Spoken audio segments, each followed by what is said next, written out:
حضرت مریم رضی اللہ تعالی عنہا کو اللہ تبارک و تعالی نے بغیر باپ کے جناب عیسیٰ علیہ السلام عطا فرما دیے۔ اب اس بات کو جب لوگوں کے سامنے پیش کیا جائے گا، لوگ کیا رائے دیں گے، یہ بھی تو ایک مشکل کام ہے نا۔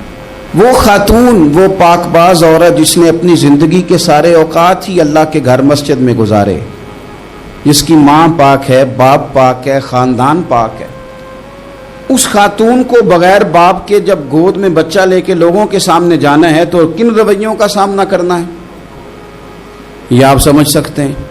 کسی شاعر نے کہا تھا کہ الجھے الجھے بکھرے بکھرے روز و شب دیکھے گا کون، لوگ تیرا جرم دیکھیں گے سبب دیکھے گا کون۔ لوگ تو ظاہری حالات کو دیکھتے ہیں اور فیصلہ کر دیتے ہیں، سبب کیا ہوا تھا، وجہ کیا بنی تھی، تصویر کا دوسرا رخ کیا، اس پر تو غور ہی کوئی نہیں کرتا۔ اور پھر مخلوق تو فنکار ہے اس درجہ کے پل بھر میں، سنگے درے کعبہ سے بھی اصنام تراشے، تم کون ہو کیا چیز ہے داغے کبابی۔ لوگوں نے تو مریم پہ بھی الزام تراشے، بڑے بڑے باعزت باوقار لوگ، اور ذرا سا کہیں کوئی نقطہ لوگوں کو نظر آتا ہے تو لوگ اس نقطے کو بہت بڑا قصہ بنا لیتے ہیں، بہت زیادہ داستان سرائی کرتے ہیں، نیک لوگوں کو بڑی تکلیف پہنچاتے ہیں۔ لیکن اگر وہ شخص سچا ہے اور اپنے رب کی بارگاہ میں وہ صاف ہے تو پھر اسے زیادہ وضاحتیں دینے کی ضرورت بھی نہیں، اور ویسے بھی جب لوگ بہت زیادہ مخالفت کر رہے ہوں تو وضاحتیں دینا کام بھی نہیں آتا، اس وقت صفائی دے کے انسان مزید الجھتا چلا جاتا ہے۔ حضرت مریم کی گود میں جناب عیسیٰ علیہ السلام تشریف لے آئے تو جناب مریم کو حکم تھا کہ آپ نے بولنا ہی نہیں، آپ نے بات ہی نہیں کرنی، آپ خاموش رہیں۔ وہ خاموش ہیں، بچہ پنگوڑے میں ہے، قوم کے سامنے ہے تو قوم بڑے سخت نظروں سے دیکھتی ہے، بڑے سخت جملے کہتی ہے، اور انہوں نے کہا کہ مریم یہ بچہ کہاں سے آ گیا، آپ بھی نیک، آپ کا باپ بھی نیک۔ تو جناب مریم نے کیا کہا، قرآن مجید سورہ مریم کی آیت نمبر 29 دیکھیے، فَأَشَارَتْ إِلَيْهِ، تو جناب مریم نے نا پنگوڑے کی طرف اشارہ کیا، جناب عیسیٰ کی طرف اشارہ کیا، توجہ ادھر کی، فَأَشَارَتْ إِلَيْهِ، بچے کی طرف اشارہ کیا، گویا اس سے پوچھ لے تو قوم کیا کہتی ہے۔ انہوں نے کہا قَالُوا كَيْفَ نُكَلِّمُ مَنْ كَانَ فِي الْمَهْدِ صَبِيًّا، یہ کیسے بات کرے گا، یہ تو پنگوڑے میں بچہ ہے۔ پنگوڑے میں بچے بھی کبھی بولے ہیں، وہ بولتے ہیں بھائی، پر جب رب چاہے اور جب اللہ اپنے بندوں کو صاف کرنا چاہے اور جب رب اپنے بندوں کی عزتوں کا محافظ بنے تو بچے پنگوڑوں میں بھی بولتے ہیں۔ جناب یوسف کے لیے بھی بولا تھا، جناب عیسیٰ بھی پنگوڑے میں بولے تھے، جناب جریج کے لیے بھی بولا تھا، بچے بولتے ہیں لیکن کب، جب رب چاہے۔ کیسے بولے گا، یہ تو پنگوڑے میں ہے۔ لیکن جب انہوں نے دیکھا نا بچے کی جانب، آپ نے منہ سے نہیں کہا، وہاں تو حکم تھا چپ رہنا ہے، وہ خاموش تھی، پنگوڑے کی طرف اشارہ کر کے کہا اس سے پوچھ لو جو پنگوڑے میں ہے۔ تو جناب عیسیٰ پنگوڑے سے بولے اور سیدھے ہاتھ کے اشارے کر کر کے بولے، کیا کہتے ہیں، فرمانے لگے قال انی عبد اللہ۔ عیسائیوں نے کل کلاں کو کہنا تھا نا وہ اللہ کے بیٹے ہیں، تو انہیں بات یہاں سے شروع کی، کہنے لگے لوگوں سنو میں اللہ کا بندہ ہوں۔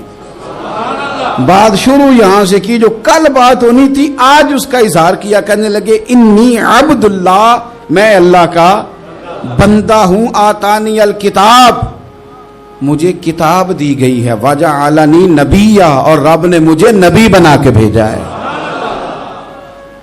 10 منٹ پہلے جناب مریم کے بارے میں رائے لوگوں کی اور تھی اور 10 منٹ کے بعد اور تھی، 5 منٹ پہلے باتیں اور تھیں اور 5 منٹ کے بعد باتیں اور تین۔ جب رب بندوبست کر دے، جب اللہ اہتمام کر دے، میرے بھائی ضروری تو نہیں کہ ہم پریشان ہی رہیں کہ یار یہ کام میں نے کیا نہیں، میرے کھاتے ڈال دیا گیا، یار اس جرم کا میں مجرم ہی نہیں اور میرے منہ پہ سیاہی ملنے کی کوشش کی جا رہی، یہ میرا کھاتا ہی نہیں اور لوگ مجھے تکلیف دے رہے ہیں۔ ضروری نہیں کہ آپ ہی وضاحت کریں، میرا رب بھی بندوبست فرما دیا کرتا ہے، اور جو اہتمام اللہ کرتا ہے نا، جو بندوبست رب کرتا ہے، آزمائش آ جاتی ہے، بڑے بڑوں پہ آ جاتی ہے، لیکن بعض اوقات بڑی تکلیف ہوتی ہے جب اس بندے کو لوگ کٹہرے میں کھڑا کر دیں جس کا جرم ہی کوئی نہیں، اس شخص سے لوگ سوال جواب شروع کر دیں جس بیچارے کے خیال میں بھی وہ بات نہیں، پھر وہاں وضاحتیں دینا، نہ کردہ گناہوں کی وضاحتیں دینا،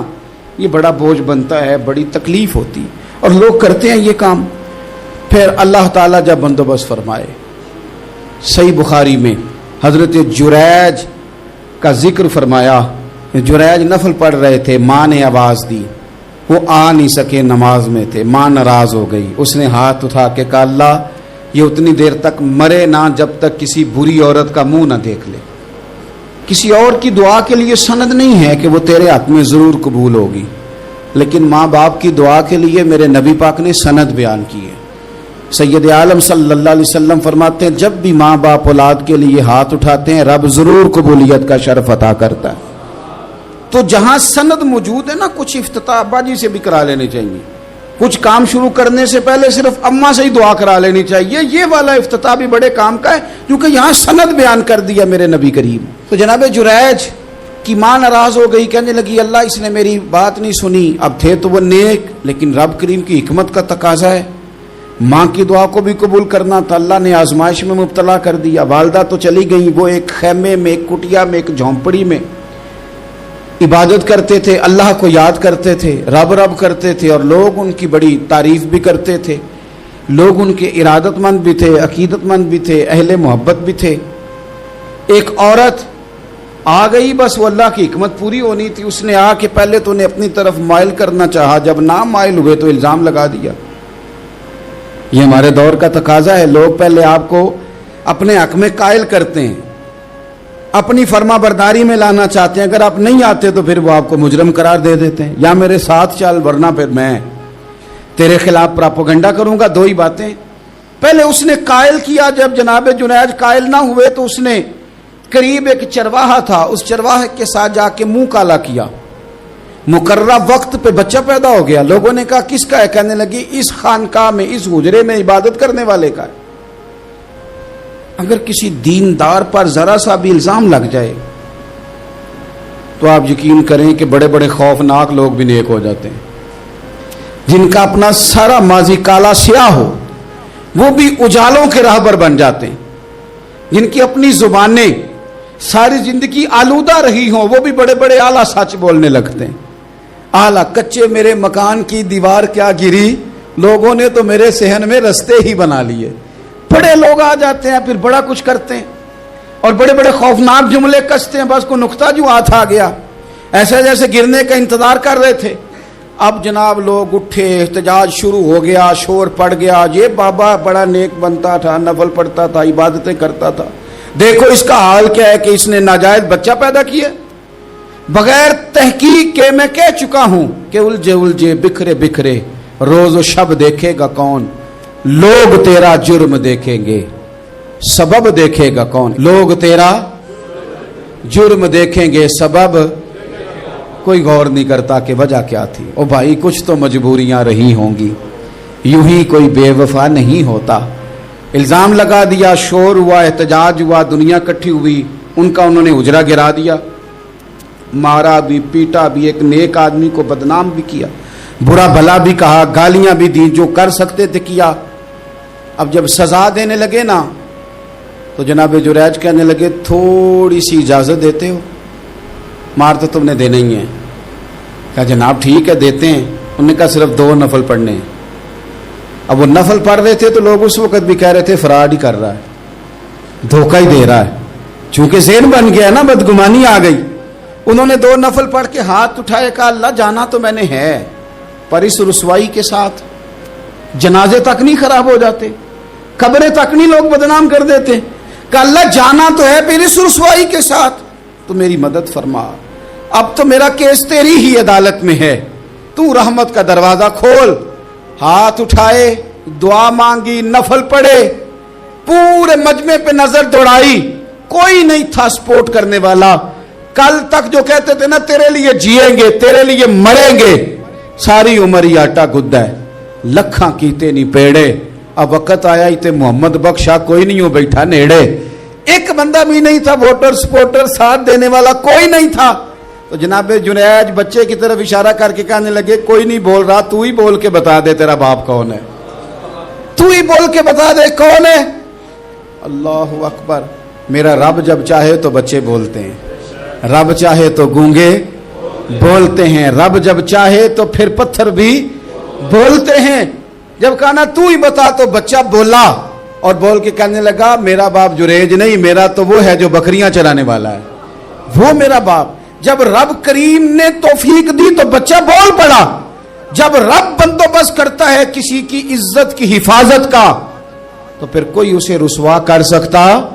یاد رکھنا، جب رب محافظ ہو تو پھر لوگوں کا پراپوگنڈا وہاں کچھ کر سکتا؟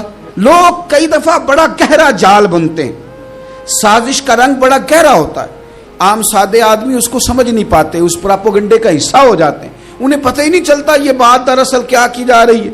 یہ کتنی گہری حسد کی آگ ہے جس کو لوگ بغض کے ساتھ ہوا دے رہے ہیں، اپنی عداوت کے ساتھ اس کو زیادہ جلا رہے ہیں۔ حضرت سیدنا عائشہ صدیقہ رضی اللہ تعالیٰ عنہ بیان کرتی ہیں، اور لطف کی بات یہ بھی بخاری میں موجود ہے۔ میں نے جناب جنید کا قصہ عرض کیا تو بخاری سے، یہ عرض کر رہا ہوں تو بخاری سے۔ یہ واقعہ میں حضور کی امت کے کسی ولی کا بیان کرتا تو لوگوں نے کہنا تھا ہماری سمجھ میں نہیں آتا۔ بعض لوگوں کا خیال ہے کہ داتا صاحب کی کرامت بھی نبی پاک کی بیان کریں۔ او خدا کے بندوں کو خیال کرو، داتا صاحب تو کئی سو سال بعد آئے ہیں، وہاں اگر کوئی کرامت ہوگی تو حضور بیان کریں گے؟ اگر نبی کریم نے پچھلے بنی اسرائیل کے ولیوں کی کرامتیں بیان کر کے تمہیں بتائی ہیں تو اس کا معنی یہ ہے کہ اگر وہاں اللہ یہ شان عطا کر سکتا ہے تو تم تو امتوں کی سردار امت ہو، ان پر تو نیرا فضل ہے، تم پر تو رب کا فضل کبیر ہے۔ تو بس لوگ سمجھنے کو تیار نہیں، پچھلوں کی مان لیتے ہیں۔ جناب آصف بن برخیہ کی کرامت جو سورہ نمل میں آئی وہ تو مانیں گے، پر غوث پاک کی کرامت یہ پتہ نہیں عجیب فلسفہ ہے، اور کس طرح کا فلسفہ ہے یہ سمجھ سے بالاتار ہے کہ بنی اسرائیل کا کوئی ولی ہو تو اس کی کرامت ہو سکتی ہے اور نبی پاک کی امت کا ہو تو اس کی ہو ہی نہیں سکتی۔ کیا معنی ہے اس بات کا؟ اور لوگ ہیں کہ داد و تحسین دے رہے ہیں، واہ واہ کر رہے ہیں۔ اللہ تعالیٰ سمجھنے کی توفیق عطا فرمائے۔ حضرت عائشہ صدیقہ رضی اللہ تعالیٰ عنہ فرماتی ہیں ایک عورت تھی اور اسے نبی پاک صلی اللہ تعالیٰ علیہ وسلم نے وہ کلمہ پڑھ کے مسلمان ہوئی، مدینہ طیبہ آ گئی تو حضور نے مسجد نبوی شریف میں اس کے لیے مکان، ایک سادہ سا کمرہ ساتھ مسجد کے بنوا دیا، وہیں رہنے لگی۔ اکثر وہ سیدہ طیبہ کے پاس آتی تو حضرت عائشہ صدیقہ رضی اللہ تعالیٰ عنہ فرماتی ہیں وہ بڑی باتیں سناتی اور آخر میں کہتی وہ ہار والا دن بھی بڑا عجیب دن تھا اور میرے رب کی قدرتوں کا دن تھا، وہ بھی بڑا عجیب دن تھا۔ سیدہ عائشہ صدیقہ رضی اللہ تعالیٰ عنہ ایک دن فرمانے لگی کہ تو ہار والے دن کا بڑا ذکر کرتی ہے، وہ کیا دن تھا؟ تو خاتون کہنے لگی اماں جی وہ دن تھا جب میرے رب پر بھروسہ اور مضبوط ہو گیا، جس دن میرا اپنے رب پر توکل اور بڑھا، میرے ایمان میں یقین میں اور پختگی آئی۔ کہنے لگی میں ایک گھر کی کنیز تھی، نوکرانی تھی، اس گھر میں ایک بچی تھی جس کے پاس سونے چاندی ہیرے جواہرات کا ہار تھا۔ اس زمانے میں نا چمڑے کے اوپر لوگ ہیرے جواہرات لگاتے تھے، کئی دفعہ سرخ رنگ کے چمڑے پہ لگائے جاتے تھے، وہ بچی پہنتی تھی تو کہتی ہوں بچی کے اس نے اتار کے رکھا یا اس سے گرا وہ ہار تو چیل اسے اٹھا کے لے گئی گوشت سمجھ کے اور میرے سامنے اٹھا کے لے گئی۔ گھر والوں نے مجھ سے پوچھا، یہ بخاری میں موجود ہے، گھر والوں نے پوچھا مجھ سے کہ وہ ہار کہاں ہے تو میں نے کہا چیل اٹھا کے لے گئی۔ گھر میں کچھ چوری ہو جائے تو سب سے پہلا الزام کس پہ لگتا ہے؟ ملازمین پہ۔ کہتے انہوں نے مجھے بڑا مارا، بڑی تکلیف تھی، حتیٰ کہ میری شرمگاہ تک کی تلاشی لی، میری عزت اتنی خراب کی میں بتا نہیں سکتی۔ میں نے اپنی زندگی میں ایک واقعہ دیکھا، ایک امیر گھر میں چوری ہو گئی، ملازم کو اتنا مارا کہ وہ چارپائی پہ پڑ گیا، پولیس والوں سے اتنی مار پروائی گئی کہ وہ بیچارہ چارپائی پہ پڑ گیا، اور پھر وہ اتنا بیمار ہوا اور کچھ دنوں کے بعد پتہ چل گیا کہ چور تو اپنا بیٹا ہے ان کا، پھر اس کا انتقال ہو گیا۔ اب وہ سیٹھ صاحب اور گھر والے آ کے نا مرنے والے کے کان میں معافیاں مانگ رہے ہیں، کان میں۔ تو میں نے ان سے پھر کہا تھا کہ یہ تو اب چلا گیا ہے، تمہارا زور چلتا تھا نا تو تم نے قانون خریدا اور تم نے اسے جتنا ہو سکا تم نے اسے مار پڑوائی، تمہارے پاس جو عدالتیں تھی تم نے وہاں کاروائی کی، اب ایک عدالت قیامت کے دن لگے گی۔ یہ کمزور تھا نا، کچھ کر نہیں سکا۔ میرے نبی پاک صلی اللہ علیہ وسلم نے فرمایا سن لو، اگر سینگ والی بکری نے بغیر سینگ والی بکری کو تکلیف دی ہوگی نا تو قیامت کے دن اسے بھی بدلہ دینا پڑے گا کہ تیرے پاس سینگ تھے اور تو نے اسے مارا تھا. وہ خاتون عرض کرتی ہے سیدہ عائشہ کی خدمت میں کہ مجھے بڑا مارا, مجھے تکلیف دی, میں کہہ رہی تھی کہ میرے سامنے چیل لے گئی ہے پر وہ نہیں مان رہے تھے. اماں جی انہوں نے مجھے بڑا مارا. حضرت عائشہ صدیقہ کہتی ہیں پھر کیا ہوا؟ کہنے لگی اماں جی جب کوئی میرا مددگار نہ رہا, مجھے تکلیف دے رہے تھے, رسوا کر رہے تھے, تو میں نے اپنے رب سے مدد چاہی, میرے رب کی طرف میں نے توجہ کی, میں نے کہا مالک اب تو ہی میرا مددگار ہے. کہتی ہے وہ مجھے مار رہے تھے تو وہ چیل جو ہار لے گئی تھی وہی لے کے واپس آ گئی, اور ہمارے سروں کے قریب لا کے اس نے جب اس ہار کو پھینکا وہ مجھے چھوڑ کے سائیڈ پہ ہوئے. وہ میری بے گناہی جان گئے, لیکن آپ کو بتاؤں اس دن سے میرا اپنے رب پر یقین اور بڑھ گیا. مجھے سمجھ آ گئی کہ جب انسان پورا ٹوٹ جاتا ہے اور جب کوئی چاروں جانب اس کا مددگار نہیں ہوتا تو رب تو ہوتا ہے نا, اللہ تو اس کا مددگار ہوتا ہے نا, وہ تو پھر اپنے اس بندے کی مدد کرتا ہے نا, پھر وہ تو توانائی دیتا ہے نا, وہ تنہا نہیں چھوڑتا, وہ تو آنسوؤں والوں کے آنسوؤں پہ بڑا کرم فرماتا ہے, وہ تو قسم پرسی میں آ جاتا ہے, اس کی رحمت بڑھ کے استقبال کر لیتی. تو بھائی جب آپ پر اللہ کی حکمت کے تقاضے پورے ہونے لگیں اور زندگی میں کبھی کوئی ایسا وقت آئے کہ آپ محسوس کریں کہ تنہا رہ گئے ہیں اور کئی اپنے بھی مخالفین کی جماعت میں نظر آنے لگے ہیں, تو اس وقت پھر دل, روح, زبان اور ذہن کو یکجا کر کے سمجھ لینا کہ جب ساری دنیا ساتھ چھوڑ جاتی ہے تو رب کی رحمتیں اس وقت بھی ساتھ رہتی ہیں اور اللہ کی مدد اس وقت بھی بندے پہ کرم نوازی کرتی ہے. ایک اور حدیث سنیں, لطف کی بات یہ ہے یہ بھی بخاری میں ہے, یہ بھی واقعہ بخاری میں. اللہ اکبر. ایک شخص نے نا ایک بندے سے قرض مانگا, اس نے کہا مجھے قرضہ دو. وہ کہنے لگا کہ کتنا قرضہ؟ اس نے کہا 1000 دینار. دینار سونے کا ہوتا تھا, درہم چاندی کا ہوتا تھا. 1000 دینار چاہیے. اس نے کہا کوئی گواہ ہے تیرے پاس؟ غریب کا گواہ بھی کوئی نہیں بنتا. کبھی الجھ جائے نا کوئی بندہ تو کئی اپنے بھی کہہ دیتے ہیں کہ ہم اس کے قول فعل کے ذمہ دار نہیں ہیں. ایک غریب آدمی کو قرض کی ضرورت پڑ گئی, 1000 دینار چاہیے. میں کہہ چکا ہوں کہ درہم چاندی کا ہوتا تھا, دینار سونے کا. اب 1000 دینار لینا ہے. تو جس بندے سے اس نے کہا, اگرچہ وہ نیک بندہ تھا, اس نے کہا یار 1000 دینار دے دو. تو کہنے لگا کوئی گواہ ہے تیرے پاس؟ وہ کہنے لگا غریبوں کا گواہ کون ہوتا ہے؟ ہاں ایک گواہ ہے. کہا کون؟ کا میرا رب, وہ تیرے اور میرے بیچ گواہ ہے. اس نے کہا کوئی کفیل, اگر تو پیسے نہ دے سکے تو وہ بعد میں دے دے, یا تجھے کچھ ہو جائے تو وہ دے دے. اس نے کہا کفیل بھی میرا اللہ ہی ہے. میرے پاس اگر ہے تو رب کریم کا نام ہے, اگر اعتماد کر سکتا ہے تو کر لے. بندہ نیک تھا, اس نے کہا رب کے نام پہ, رب کی کفالت پہ, اللہ کو گواہ بنا کے میں تیار ہوں تجھے 1000 دینے کو. اس نے 1000 دینار دے دیا. وقت واپسی کا طے ہو گیا. وہ چلا گیا پیسے لے کے. اس نے پوری محنت کی کہ میں نے وقت پہ پیسے لوٹانے, پوری محنت بھی کر لی, اللہ نے مدد بھی کر دی, پیسے بھی اس تاریخ کو اسے مل گئے. بعض لوگوں کا تو لوٹانے کا دل ہی نہیں نہ ہوتا. فرمایا حدیث پاک میں کہ تو لوٹانے کا ارادہ کر, رب تیری مدد بھی فرمائے گا. لیکن یہاں بہت سارے لوگ کہتے ہیں خیر ہے, ارادہ ہی نہیں. تو پھر جس طرح کا بندے کا گمان ہو رب بھی اسی طرح کا معاملہ فرماتا ہے. اس نے پیسے جمع بھی کر لیے اور واپس دینے کو تیار بھی ہو گیا, لیکن رستہ بحری جہاز کا تھا, کشتی کا تھا, دریا کے رستے واپس آنا تھا. اب وہ جب آ گیا دریا کے کنارے تو بڑی کوشش کی, پر وہاں اسے کوئی کشتی نہیں ملی. وقت پہ پیسے لوٹانے ہیں, سفر کرنا ہے, اب سواری میسر نہیں ہے. سوچ سوچ کے پریشان تھا کہ میں نے تو اللہ کے نام پہ لیے. اچانک دل میں ایک تجویز آئی. اس نے ایک لکڑی لی, لکڑی کو اندر سے کھولا, 1000 دینار اس میں بھرا. بخاری پڑھ رہا ہوں. اور ساتھ ایک خط بھی لکھا کہ یار میں پیسے پہنچانا چاہتا تھا پر مجھے کوئی چیز نہیں ملی دریا کے اس پار آنے, اللہ کے نام پر تیری طرف روانہ کر رہا ہوں. اور یہ کہہ کہ وہ لکڑی دریا میں رکھ دی.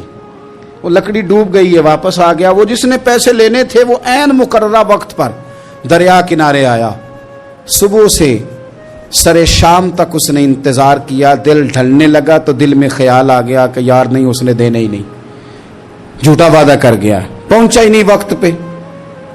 اب جب واپس لوٹنے لگا تو اچانک دریا میں ایک لکڑی تیرتی ہوئی دکھائی دی، کہنے لگا لے جاتا ہوں، شام کو روٹیاں پکانے کے کام آئے گی، ایندھن بنا کے جلا لوں گا، ہنڈیا پک جائے گی۔ لکڑی اٹھا کے جلانے کے لیے گھر لایا، گمان تھا کہ وہ نہیں آیا وعدہ کر کے، اللہ کو کفیل اور وکیل بنا کے اور گواہ بنا کے پھر بھی نہیں آیا۔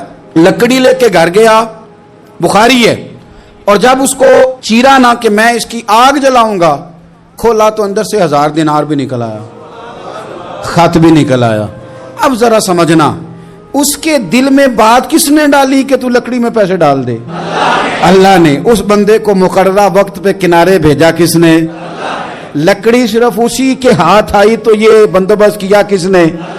اللہ نے۔ گھر جا کے چیری تو پیسے بحفاظت اس تک پہنچائے کس نے؟ تو پھر ہمیں بھی توجہ اللہ کی جانب ہی کرنی چاہیے، ہمارے پہ دل کی توجہ رب کی طرف ہی ہونی چاہیے نا، ہمیں ادھر ادھر جانے کی، دیکھنے کی، بندوں پر غور کرنے کی ضرورت کیا ہے؟ وہ پیسے پہنچ گئے، یہ وہاں اپنی جگہ پہ پریشان تھا، اس نے 1000 دینار اور جمع کیا۔ پھر دوبارہ ایک دن دریا کنارے آیا، کشتی مل گئی، بیٹھ کے اپنے اس بھائی کے پاس آیا، کہنے لگا دیکھنا مجھ پر بدگمان نہ ہونا، پیسے اس تاریخ کو بھی جمع کر لیے تھے، دریا پہ آیا تھا پر کشتی نہیں ملی تھی، پھر میں نے نا لکڑی میں ڈال کے خط ڈال کے تیری طرف بھیج بھی دیے تھے، لیکن آج میں پھر لے کے آ گیا ہوں۔ وہ کہنے لگا خوش ہو جا، جس رب کو تو نے میرا اور اپنا گواہ بنایا تھا اس رب نے میرے تک پہنچا بھی دیے ہیں۔ جب لوگ اللہ کو گواہ بناتے ہیں، رب کی جانب اپنی توجہ کرتے ہیں، اپنی چاہتوں، خواہشات اور اپنی ساری چٹھیاں اپنے رب کریم کی رحمت کی طرف روانہ کرتے ہیں، پھر اللہ اپنے بندوں کو مایوس نہیں کرتا، اللہ اپنے بندوں کو نواز دیتا ہے، اللہ تبارک و تعالیٰ اپنے بندوں پہ کرم نوازی کرتا۔ او سنگیو، ساری امیدیں سیٹھوں، نوابوں، دنیا داروں سے کیوں وابستہ کرتے ہو؟ ساری توجہات کا مرکز کیوں ان لوگوں کو بناتے ہو جو تمہیں دنیا میں مضبوط نظر آتے ہیں؟ اپنی توجہات کا مرکز اپنی خدا کو بنائیے، اپنے مالک کی جانب اپنی ساری خواہشات کا رخ پھیر دیجئے، اپنی توجہات اپنے رب کی جانب کر لیجئے، وہ اپنے بندوں پہ بڑی کرم نوازی فرماتا ہے۔